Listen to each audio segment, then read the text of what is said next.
নমস্কার বন্ধুরা, আপনারা দেখছেন কণিকা রান্নাঘর। কণিকা রান্নাঘরে অনেক অনেক স্বাগতম। তো আমি একটা চিংড়ি মাছের রেসিপি করব নতুন।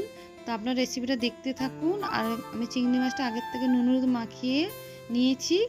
তো এদিকে একটা কড়াই বসিয়েছি, তেল দিলাম কড়াইতে। চিংড়ি মাছটা একটু আমি কষিয়ে নেব কাঁচা গন্ধটার জন্য, কাঁচা গন্ধটা যখন চলে যায়। তো চিংড়ি মাছটা আমার হালকা করে ভাজা হয়ে গেছে, আমি ভেজে নিয়েছি, এবার তুলে নেব।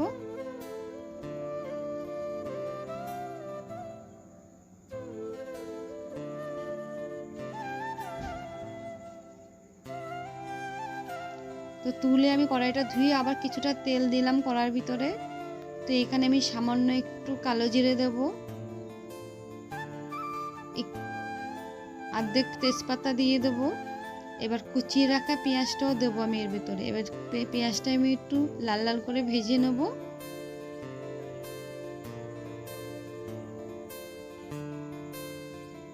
তো 1 চা চামচ আমি আদা দিলাম। তো পেঁয়াজ আদাটা আমি একসঙ্গে আবার লাল করে ভেজে নেব। তো ভাজা হয়ে গেছে দেখতে পাচ্ছেন। এবার কিছুটা রসুন বাটা দেব। তো রসুনের কাঁচা গন্ধটা একটু নেড়ে নেব গন্ধটা যাওয়ার জন্যে।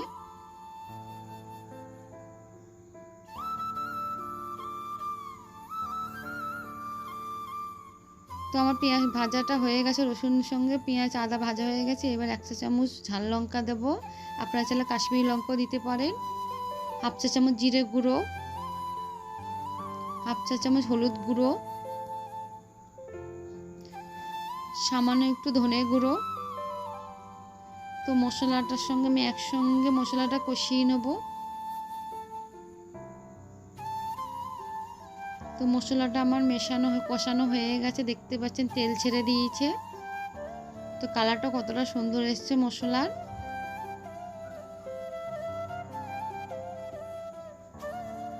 তো সামান্য একটু গরম মশলা গুঁড়ো দিলাম। তো যেহেতু আমি চিংড়ি মাছটা দই দিয়ে করব, তো দই দিয়ে দেবো। এবার দইটা আমি আগে থেকে ফাটিয়ে রেখে দিয়েছি। এবার দইটা ঢেলে দিলাম মশলার সঙ্গে। তো ভালো করে এবার মশলার সঙ্গে মিশিয়ে নেব, নেড়ে নেব। এবার দই দিয়ে মশলাটা ভালো করে কষিয়ে নেব।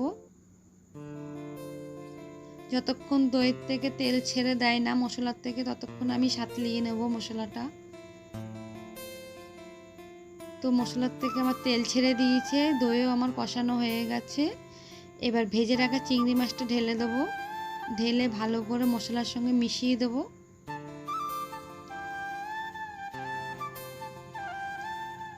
তো দেখুন কালারটা কতটা সুন্দর এসছে, মশলার সঙ্গে কষাতে কষাতে কালারটা এতটা সুন্দর এসছে। তো খেতে কতটা সুন্দর হবে বলেন তাহলে।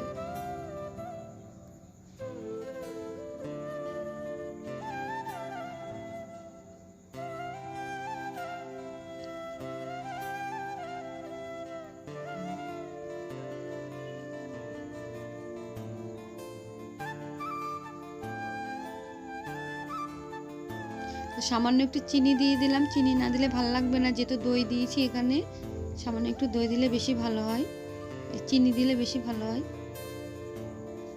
তো আমি কিছুটা জল গরম করে রেখেছিলাম, তো জলটা এবার ঢেলে দিলাম। এবার ভালো করে নেড়ে নিলাম মশলার সঙ্গে চিংড়ি মাছটা। এখানে কিন্তু বেশি জল দেওয়া যাবে না, অল্প জল দিলেই হবে। এটা বেশিক্ষণ লাগে না রান্না হতে।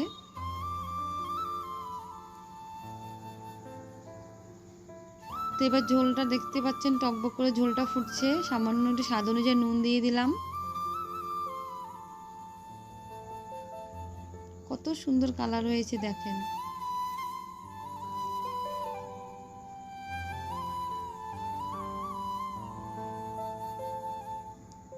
তো আমার রান্নাটা হয়ে গেছে, দেখতেই পাচ্ছেন কত সুন্দর মশলার থেকে তেল বেরিয়ে গেছে, রান্নাটা কত সুন্দর কালার এসছে।